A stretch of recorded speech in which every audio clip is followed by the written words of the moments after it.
Hello everyone, welcome back.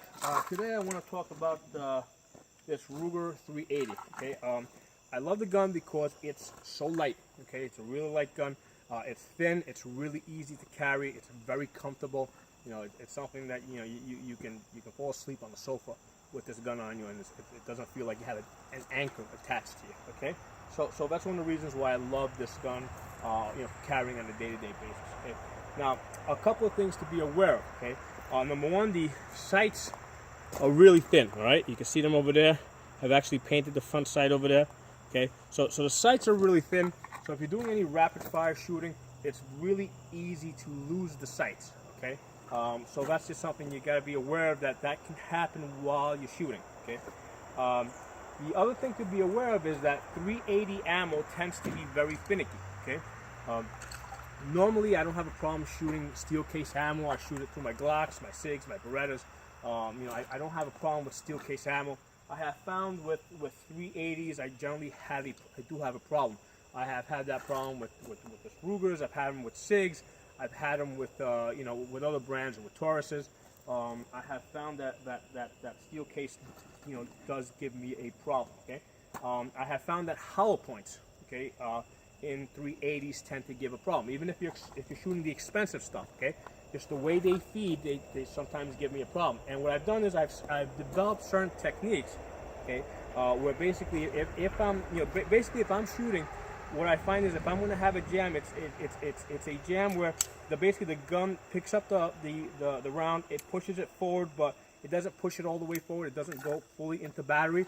So what I've done is I've trained myself to basically, if I'm here, I get a jam, either pop, okay, or if I'm shooting even one-handed, I'll just bring it back, bang it against my rib, and usually that will put it into battery. Okay, so these are techniques that I've developed that do work, and I use them. Okay, another nice issue that I like about the 380, it is a double action only, so I consider that a very safe gun to carry. Okay. I generally don't like carrying single action only guns, unless I'm unless I'm expecting to have a problem. I prefer either a double action, single action, or a double action only. Okay, so that's one of the reasons why I like this gun. Now this gun, and you can actually, it has a hammer, and you can see it. It's internal, but you can actually see it through this little thing over here, right? And I'll pull the slide as I pull it. You can see it move. Okay, now.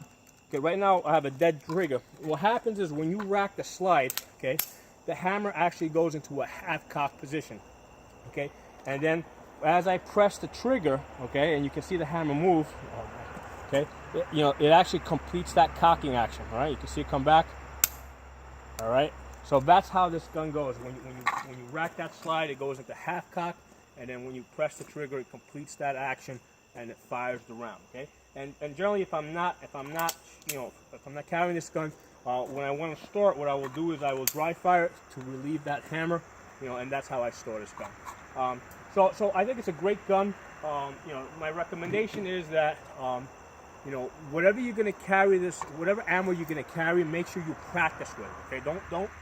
This is definitely one of these guns, not just this Ruger, but 380s in general. Okay, that's not a gun that you want to practice with cheap ammo and then go and carry it with some expensive, hollow points, something like that.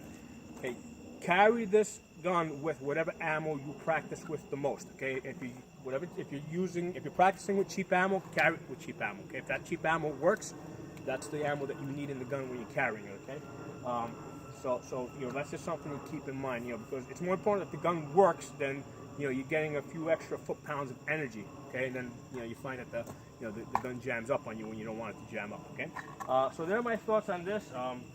Like I said, I love shooting small guns. I like the challenge of shooting smaller guns. They are a little bit more challenging. If you got any questions, let me know. I'll talk to you guys next time.